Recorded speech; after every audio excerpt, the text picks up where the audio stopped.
కోరుకుంటే మన ఎమ్మెల్యేలు అయ్యాం. మనం కూడా కష్టపడ్డాం, లేదని నేను చెప్పటంలే. కానీ ఎమ్మెల్యేలు అయినంత మాత్రాన మనం దైవం సంబూత్రం కాదు. ఆ భగవంతుడు చంద్రబాబు నాయుడు గారు, నారా లోకేష్ గారు అవకాశం ఇచ్చారు. జీవితకాలం మన ఎమ్మెల్యేలుగా ఉండాలా అన్న తపన ఉండాలా. ఆ తపన ఉండాలంటే నేను చెప్పేది ఒకటే, పార్టీ సుప్రీం, మన అధినేత మాట వేదవాక్కు, యువనేత మాట వేదవాక్కు, ప్రజలకే జవాబుదారీగా ఉండాలా. అన్నిటికీ మించి ఆ కార్యకర్తల్ని కుటుంబ సభ్యుల్లా చూడాలా. మన కోసం కష్టం చేసిన కార్యకర్తలు, జెండా మోసిన కార్యకర్తలు, వీధిలో దిగిన కార్యకర్తలు మనలో చాలా మందివి. నేను ఎలక్షన్లో 16 నెలల ముందు తెలుగుదేశం పార్టీలోకి వచ్చా.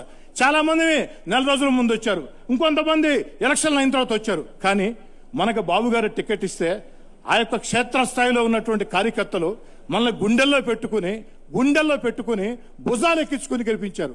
మరి రుణం తీసుకోవాల్సిన అవసరం లేదా? అవకాశం మనకు వచ్చింది, రాబోతుంది. స్థానిక ఎన్నికలు, కార్యకర్తల్ని నాయకుల్ని చేసే ఎన్నికలు. నేను చంద్రబాబు నాయుడు గారికి, నారా లోకేష్ గారికి నా మనసులో మాట చెప్తున్నా. అన్నా, మనం అధికారంలోకి వచ్చిన తర్వాత మనకు అడిగి చాలా మంది వస్తారు.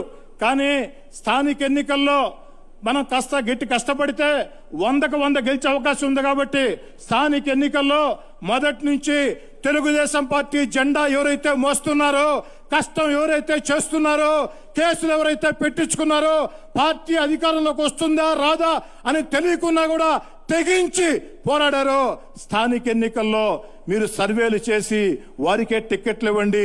ఒక ఎమ్మెల్యేగా కోరుతూ ఉన్నా, మీరు ఎవరికైతే కష్టం చేసే కార్యకర్తలకు ఇస్తారో వారిని మా భుజాల మీద పెట్టుకుని గెలిపించే బాధ్యత మేము తీసుకుంటాం. మరీ ముఖ్యంగా నెల్లూరు రూరల్ నుంచి నేనే ప్రారంభిస్తూ ఉన్నా. రెడ్డి గారు, నెల్లూరు రెడ్డి గారు చాలా బాగా చెప్పారండి, చాలా బాగా చెప్పారు. కానీ సార్, చిన్నబాబు గారు, పెద్దబాబు గారు కూడా సార్ వాడుకుని వదిలేసే రకాలే. కానీ చిన్న స్థాయిలో వాళ్ళకి ఏ పని జరగదు, ఏమీ ఉండదండి. మేము కూడా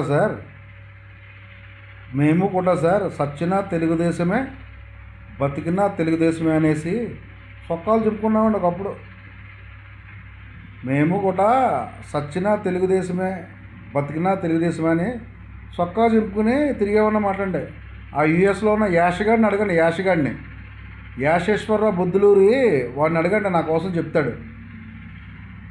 మేము కూడా అలా తిరిగామండి.